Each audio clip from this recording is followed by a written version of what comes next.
Police divers are highly trained specialists within police forces.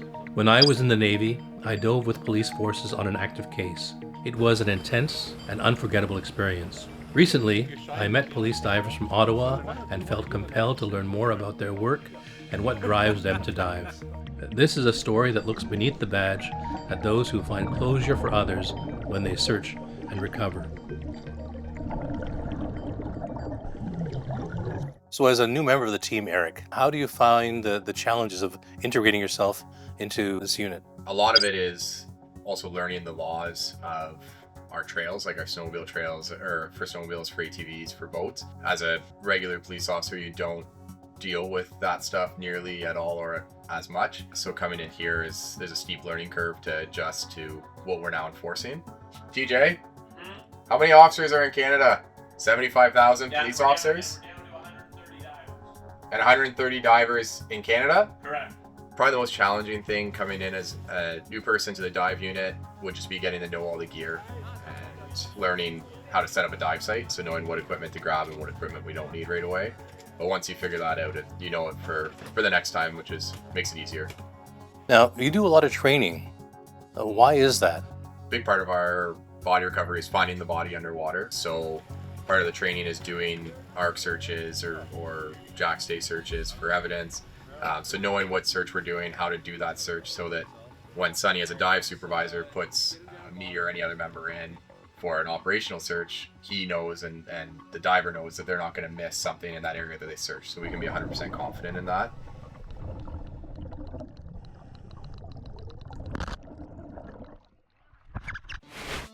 And we had rock fall, we had chaos, we had destruction and fear. When MDT gets knocked down, we get back up. And upon returning to this hallowed pond, we look for our elders to show us the way. We'll be sending in the Man of Steel. Please welcome our first diver, Sonny Leveille. Wow! Stormed on the MDT scene like a tornado, leaving nothing but order and tech-savvy knowledge in his path. He brings our IQs up and the average age down.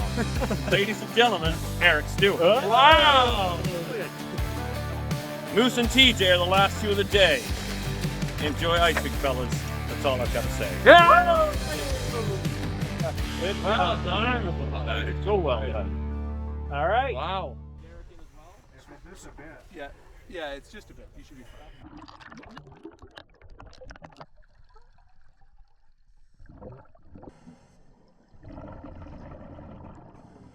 So basically the bottom of this is about 15 feet. From there we went right to the sub. So you'll see as we're coming down, the sub will kind of slowly come in the frame. And then behind us is a plane. So we went down to the plane. So there'll be a good shot of the plane there as well. And that's putting the rope on there. We want to humanize the police divers. People have an impression of, especially people in authority, right? They see the authority, but not the person behind the authority. I'll just say this, like the industry that these guys are in terms of the diving, is it's dangerous, it's risky, they're highly trained, they're an unbelievable unit, and they've, since I've been here, they've had some very difficult files and have delivered every single time. They're a great group. The batting order. That was impressive. Thank you. All right, so let's get rolling. Let's get some people kitted up. Sonny, can you tell us a little bit about your time with the dive unit? How long have you been a police officer, first of all? Police officer since 2006, and I joined the dive team when it used to be a part-time team and it was only marine and dive. What I found the most challenging would be probably like dealing with the change in scheduling, because we're weather oriented. Back then when my kids were younger, like you have to deal with family scheduling and work scheduling, but that's one of the things that is hard on us. And what do you find the hardest part of the job? I had to pull a kid out of the water. That was the son of one of my former colleagues from the military. Oh, that must have been hard. Yeah. Do you still think about that? Oh yeah. Yeah. I mean, I went through a rough time after that. I have kids of my own, and back then my youngest was around the same age as the one I pulled out. Mm. So it plays in your head. I remember every single body. Every single person you pulled out. Yeah.